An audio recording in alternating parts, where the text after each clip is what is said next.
Good morning and howdy, everyone. Coming to you from the frozen Texas Gulf Coast. And this old Gulf Coast redneck ain't dealing with this weather too good. I got on 3 layers, 4 layers in a couple of places, and I'm still cold. I'm not shivering cold like I was. I was outside working, prepping for what's coming tonight and tomorrow all day and tomorrow night, and it started sleeting. It started sleeting hard. And so I got this rain suit on. I'd never worn it before. I've had it for a year or so. It goes all the way down to the bottom. And it's my size.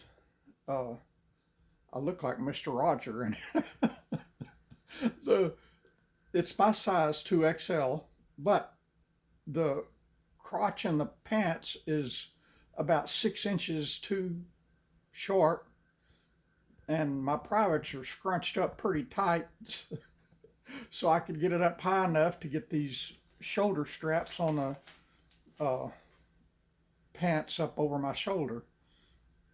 So I'm uncomfortable, but I'm dry.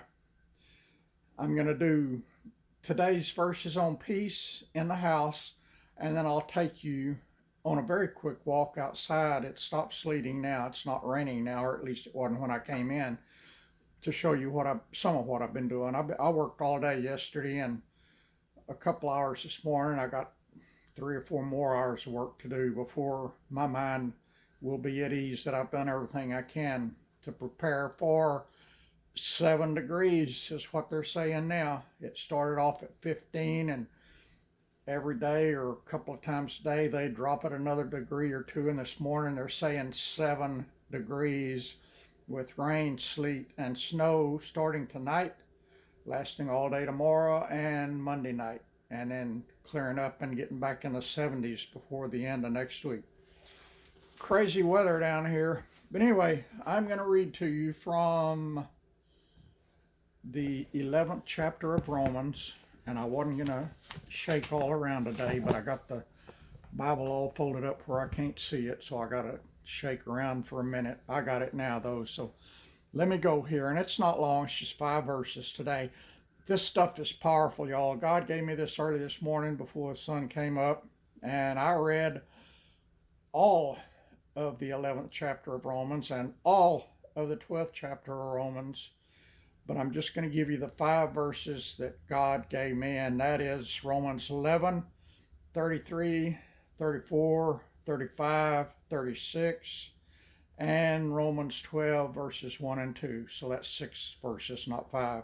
So here we go. Romans 11, 33. Oh, the depth of riches, both of wisdom and knowledge of God. How unsearchable are his judgments, and his ways past finding out. For those who hath known the mind of the Lord, or those hath been his counselor. For who hath known the mind of the Lord, or who hath been his counselor? Nobody. Because God is all knowing. God knows everything for all eternity, from before the beginning of the world to way past the end of the world, and for all eternity. God knows everything about you and about me and about everybody else and about every bird out there, about every snake out there, about Odie Boy, about Callie, about everything. God knows it all. Okay, let me continue on. Or who hath first given to him, and it shall be recompensed unto him again. For of him, and through him, and to him are all things, to whom be glory forever and ever. Amen. And in chapter 12, I beseech ye, brethren, by the mercies of God, that ye present your bodies a living sacrifice, holy, acceptable to God, which is your reasonable service. Bam. And be not conformed to this world, but be ye transformed by the renewing of your mind, that ye may prove what is that good and acceptable and perfect will of God. And God will tell you what he expects of you. If you're a true Christian, you will be his servant. You will obey the Lord. You will keep his commands, and you will be told what to do, when to do it, and you better obey. All right, we're going to walk outside now. We're going to walk outside. And I don't know if I can turn this camera around so you can see what I want to show you, but I'm going to try.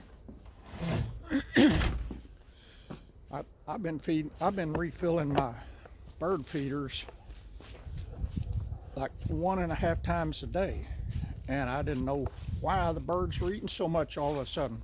Usually when I would fill them, they would last for 2 days, but now they're not even lasting a day. And this morning I saw those black grackles or whatever they're called, millions of them. All of my trees were lined with those things, and they come down there and they'll empty a bird feeder in like 10 minutes. So I'm trying to scare them away. They're fat. My red birds and my blue jays and my robins and some other birds, a lot of finches are out here. I don't know where they came from, but there's hundreds of finches, and those things are tiny. They need to eat. And sparrows and mockingbirds. And there's another bird, I don't know what it is. It's blue on the back and sort of red on the chest. I don't know what they are, but they're pretty, and I've never seen them before. And great big old woodpeckers. I don't like woodpeckers. I like woodpeckers, but I don't like the damage they do to my trees. So here's what I've been working on. Under that is my tropical plants. Tropical plants don't like cold. I built a PVC frame and put plastic over it. So I hope that will protect them. The neighbor said it won't, as cold as it's getting, but I hope it will. And I'm not going to show you the gardens. I'll turn the camera around in a minute when I get up close to one, but I've been getting hay. I've been getting hay and breaking it up and putting it on the few veggies I've still got growing. I brought my propagated plants inside the house, and that big Norfolk pine that I have in a large pot sitting on the porch, I brought inside because Norfolk pines don't like cold weather. And I picked all the veggies that were ripe or near ripe. And I think that's it. The well house is ready. I've got a big sheet of plywood, a full sheet of plywood. I'm going to screw onto where the door used to be. After the flood, they ripped the door off for some reason. I don't know why. It had a nice door on it, but they ripped the door off, and I never built another one because it's a huge, heavy door that goes there. But a full sheet of plywood will barely cover it, just barely, but it will. So I'll have to screw the screws in at a 45-degree angle on each side to catch the meat on each side, but I can do it. I've got the tank for the water well wrapped with a heavy, thick insulated blanket. It's really thick. It's really heavy. And I've got a heat light in there that I'll turn on just before I screw the piece of plywood to the door frame. And it's got the well house around it, so it should be all right, I hope. The house has no water except for the utility room. And I'm not real worried about that. Utility room, I hooked water up so I could do my laundry. So really the washing machine's all that's got water. The camper's got water, and I think I'm going to disconnect it just before the hard freeze gets here. I'll let the water drain out of the camper and just use bottled water until it's back up above freezing. I've got some 1 gallon jugs of well water that I'll use to flush the toilet. I won't take a shower for a day or two. I've got a on-off switch for my hot water heater, like a light switch, so I'll just turn the hot water heater off when I drain the lines, and I should be okay. Anyway, let me turn this around, and you can see the garden over there where I put a bunch of hay. Well, I can't get it to zoom in. I'm trying to get it to zoom in, but it won't. But maybe you can see it. It's kind of right in the middle of the picture there. And right there's my well house, and that big sheet of plywood is what I will screw on the door opening after a while. And I'm just going to leave all my garden tractors outside. They don't have radiators, they don't have water. So I reckon that's it for now. I got a lot more work to do. So I'll talk to y'all later. God bless you, friends.